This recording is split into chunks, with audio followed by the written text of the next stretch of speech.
What it do, what it do. This is STS, and we're back with another simple review. Yeah, it's been as you can see before, the week before, I did STS in the zone. I did the episodes of all the drama been happening around. So this is what gets me out of that drama. I mean, I just review, just do reviews and talk to myself on here, you know. And this movie here, I might as well do it because it's another favorite movie of mine that, alongside with They Live, that I can watch over and over. There's so many movies that I can just get in for. And this is a mystery suspense movie, which I'm really into suspense kind of movies and stuff. I look for, what I look for in a movie is something that I can just go along, like I can just sit through and take it as it is, if I get into it, though, by the way, because I borrowed 3 movies, and 2 movies were great. One movie I watched, it was poop. That movie was Coherence, by the way. This piece of crap. No, I didn't care. I agreed with Good Bad Flicks. But right here, let's talk about the movie that I've seen. I got the Criterion Collection. That's how you say it, right? And I borrowed it. The second time I borrowed it, because the first time I didn't have enough time. 1997 flick. You can't even see it though, but it's the you can't even see it. It's a Criterion Collection, and person's falling right there, and up here has all the words down. The Game. This is directed by David Fincher. Fincher. He directed Seven, and he directed, what else? He directed Seven and some other flicks I know. I've seen Seven. But this film right here, The Game, is one hell of a... I remember seeing this for the first time, and I borrowed it on VHS for the first time, and I'm like, you know, this game... I always saw it past the video selection, and I said, you know, this is pretty good. And, well, the first time I actually really saw it, I used to see, because of the puzzle pieces with Michael Douglas' face on, which I'll post on that screenshot here for the review, is that I want to see it, but I never got to see it before, you know. I just saw the case, and yeah, it's alright. Until I saw Bravo's Scariest Moments as a child at my grandma's house upstairs. Now, that's a show that's on YouTube now. I'm glad they have clips on YouTube now. But that show always got me creepy as shit. I love it. I just watch it all the time. It's top 100 Scariest Moments. But I forgot what number this was. But this was one of them. And they used the key scene of he comes back and there's a clown on the so they give it the scene of where the clown is, and someone's watching him, and the clown has it's a camera, and he brings it in. It's actually, well, let's go to the plot of the story. It starts out with a one hell of a introduction. I mean, with the puzzle pieces and all, but when it starts, it's the music. Dun, dun, dun, dun, dun. I mean, I'm second making noises, but the score is good on this. I enjoy the score on this film. I don't know who did the music. Maybe they have it in the books. I got the Criterion Collection, which there's another look of Michael Douglas right there, so you can put that. I'm trying to see the music. The music was by Howard Shore. It was written by John Balankio or Michael Fieris, produced by Stephen Cohen and Sean Chaffin or whatever. And but the music by Howard Shore. The music's great on this, but it starts with home movies and whatnot. And it has him when he turned... I'm trying to think. It's on this book here. Oh, by the way, David Fincher, he directed also Fight Club and Social Network. I'm trying to think what his birthday is. I'm trying to think. It was his birthday. I'm sorry. On his birthday, it shows these home movies of him with his little brother Conrad, who plays by Sean Penn. Well, not the baby and the young ones, but the older one. But he comes out to be. I mean, he holds it there and he sees his son. Oh, here we go. Right, so, let me tell you right there. That's him right there when it shows the story, like the home movies and stuff. Which I saw. I listened to some of the audio commentary. I didn't watch all the audio commentary. I should, but I didn't. I didn't have time. But that's him, and that's his dad. After that scene right there, he goes away, and then his dad killed himself on his birthday. And then it goes up to him, a bunch of water in his head, and he's basically a rich, but he lives in the same childhood house, big ass mansion, and he's basically a loner with not really much friends and family and whatnot. He's an asshole. I forgot. I mean, that's another thing about me. Well, here we go. He's a wealthy investment banker, and incredibly, whatever the fuck the word is, cold fish. His most human quality is the way he clings to members of his father who committed suicide. But he's like, makes him a cranky loner and a little frenzied, like I said. And the story commences on his 40th birthday, when the day that his dad down his age. And if you hear the background, it's my wife yelling at my son. But his 40th birthday, when his good friend and brother Conrad, played by Sean Penn, and Michael Douglas plays Nicholas Van Orton. He unexpectedly surfaces and bearing a CRS gift certificate as a present. And this CRS, Consumer Recreation Services, like it says in this thing, can be seen as a funhouse mirror version of the Hollywood film industry itself. It basically, I don't know, what is this program? I mean, he doesn't know what it is. He's like, what does this mean? What is this? And then Sean Penn's like, it'll change your life. You know, it'll change your life. So he starts going up to it, and he goes to this. I'm trying to remember all that happened because I watched it yesterday, and it's so hard to remember shit. But he ended up going to the place. He says, "I'll go for it," you know. And then he has a business deal with somebody, and he talks to him about. And then there's the place. You know, he's right in the main. It's like basically, you know, the World Trade Center is different kind of businesses and whatnot. Well, there it was, and he goes in there and he's like, he's like, what's this all about, you know?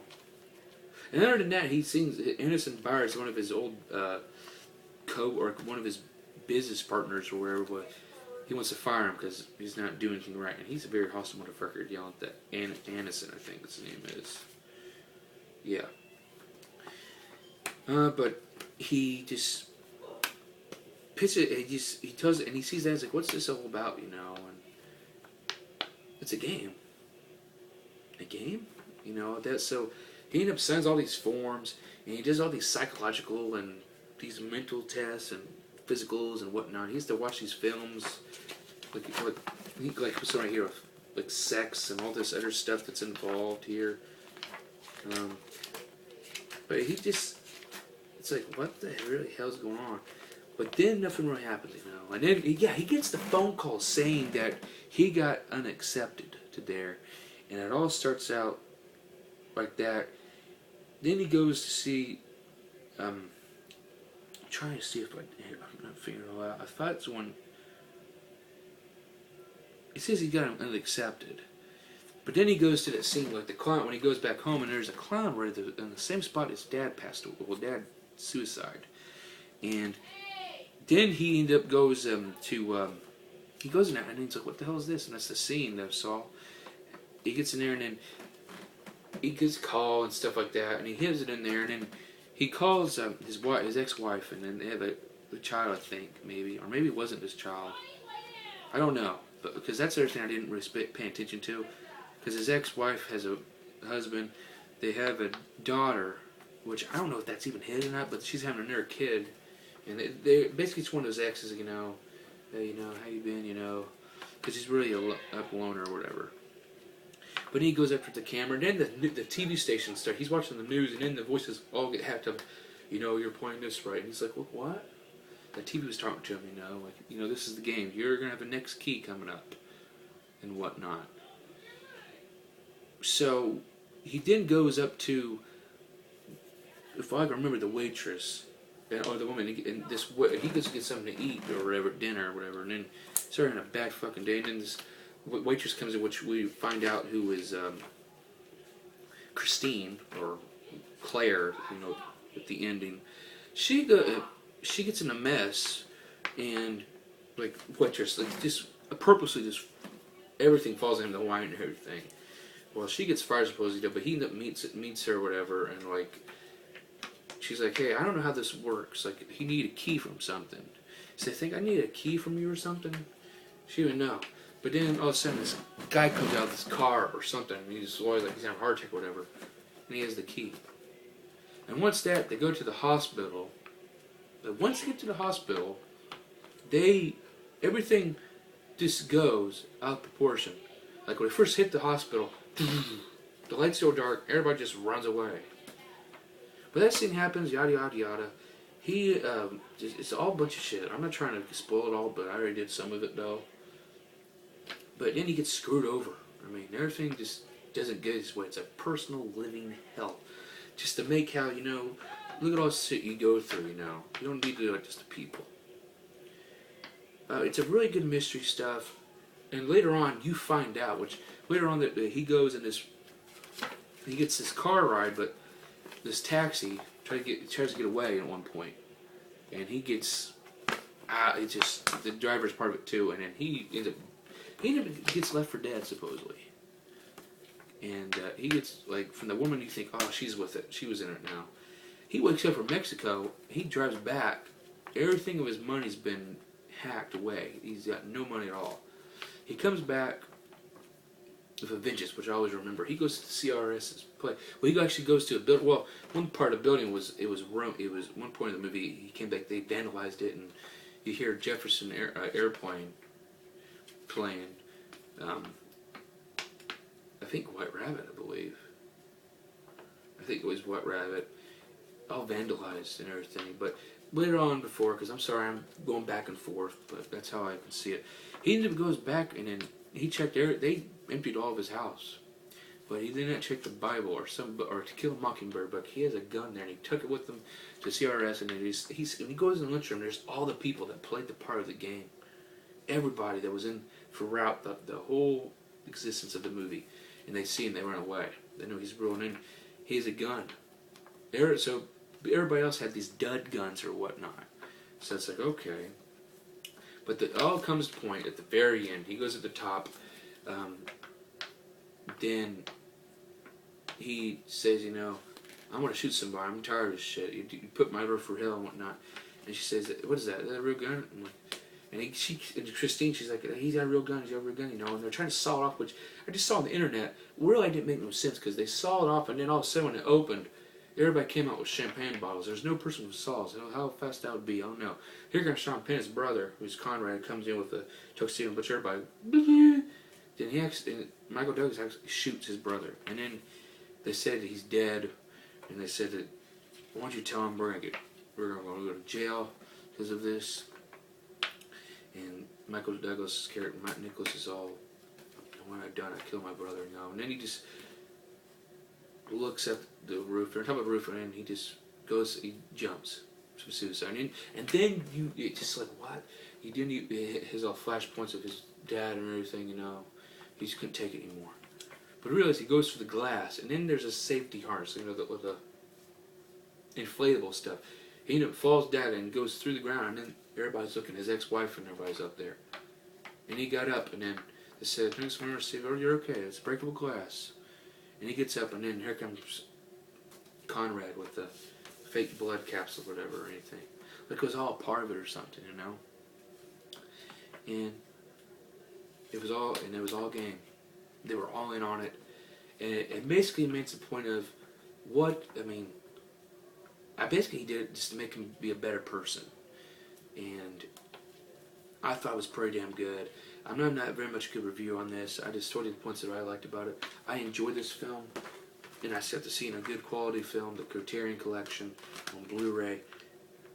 There's a bunch of good features on here, commentary which I should have listened to, whatnot, but is it rewatchable? Yes. Another A+ for STS, another 10 out of 10 film, because it's just there's nothing wrong about this film. I liked it. I did see, they sell here, they had an alternate ending on here. And I'm like, oh God, really? I don't want on YouTube, so I'm just going to look on YouTube. When I first bought this before and I didn't have enough time to watch it, I went there and then I said alternate ending, and it was the same scene that he was at his old cabin house or getaway cabin, whatever, where Christine drugged him or something, knocked him out, where they left him there for dead in Mexico. Well, I'm like, this cannot be the scene. You can't die.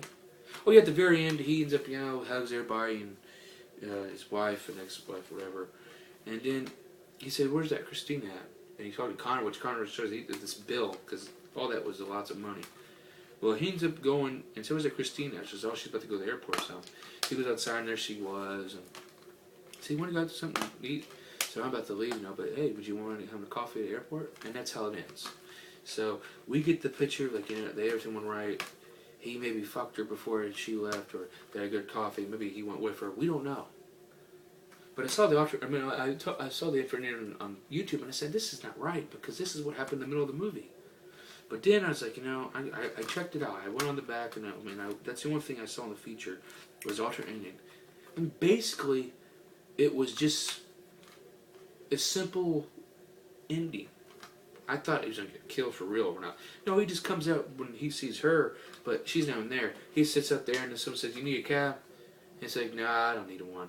And he just walked out. But that's the thing, though. But then again, that sounds like me, because the party was all about him. But that's the thing. He just walks back alone. Which, I don't know, it kind of looked just like, well, okay, is he going to go back to his old ways? Once again, there he is going, or he's just going for a walk. We don't know. But, like I said, 10 out of 10, A+ movie, mystery suspense. I recommend it all the way. And that's the review, and we'll see you for another review. I don't know when it'll be. I got 3 movies that I got, or 2 movies, I don't remember what it was. I got, it's either, I got The Butler with, I can't say his damn name. Forrest Whitaker. The Butler, basically on The Butler of 7 Presidents, it's a film. And then I got Parkland, which I think I still got, which is basically the events of the JFK assassination.